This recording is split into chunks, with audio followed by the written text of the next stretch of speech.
Nous écrivons la colonisation.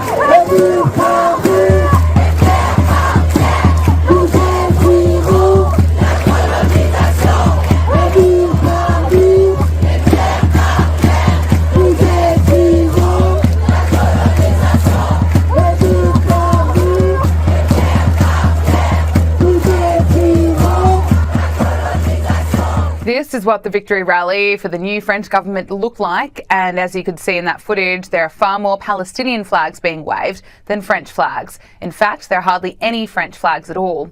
It comes as Marine Le Pen's National Rally Party was defeated in the second round of the French parliamentary elections, and the country's left-wing alliance, the New Popular Front, looks set to win after exit polling indicated it would win the most seats. Now, this alliance didn't even exist a month ago, but four parties came together to keep the far right out of power, and it's promised to scrap immigration reforms and set up a rescues agency for undocumented migrants to facilitate visa applications. Now, the world is watching and reacting to the results coming in. This is what is being posted on X. "Good night, France. You've always been good at being rapidly conquered."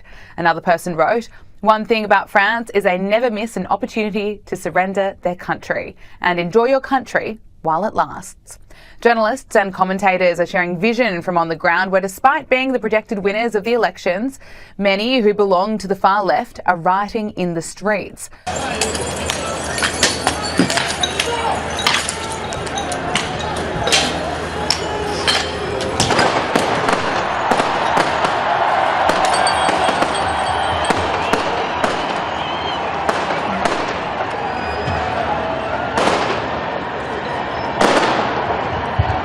Podcast host Brianna Morella shared this clip and wrote, "I'm fascinated by France's far left. If they lose, Paris will burn. If they win, Paris will burn."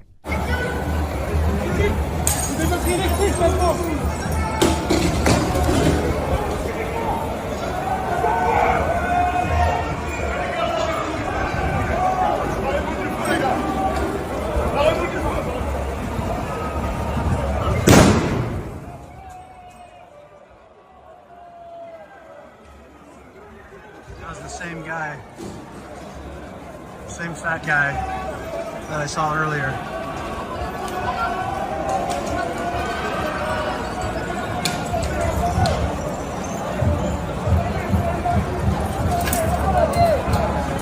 This guy right here.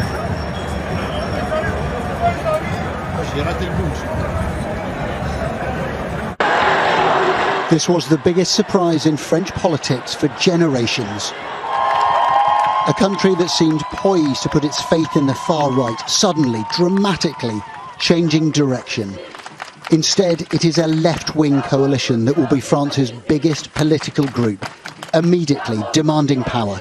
The Popular Front is ready to govern. The elements on the left, united, have shown that they were able to deal with this extraordinary historical situation. So what will we do now? Once again, save the Republic. But Mélenchon is unpopular, even within his own coalition. He is unlikely to have the support to become Prime Minister. But the job will very soon be vacant. The present Prime Minister, Gabriel Attal, says he will resign. France is in a state of flux. A week ago, it seemed certain that the National Rally Party of Marine Le Pen were on course for a thumping parliamentary victory. They had the champagne ready after dominating the first round of this election. But the exit poll came as a thumping blow, reduced to third place and to stoic smiles. Marine Le Pen still acclaimed like a triumphant hero, even in the wake of defeat. Marine Le Pen is putting on a brave face, but she must be crestfallen. She spent decades building up her party with the ambition of taking power in Parliament, the next step towards a presidential run. And yet here, all those dreams have been dashed. She was thwarted by her opponents ganging up on her. Her protégé, Jordan Bardella, had been primed to become Prime Minister. He was defiant. I would like to tell you that my intention, in fact, is stronger than ever. I will be there. I will be there for you, with you, right until the victory. So this evening is just the beginning.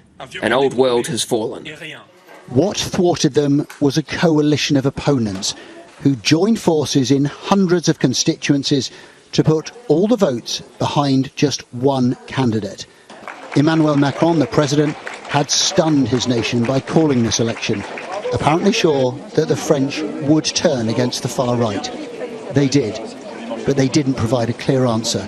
One of the world's most influential nations is mired in uncertainty.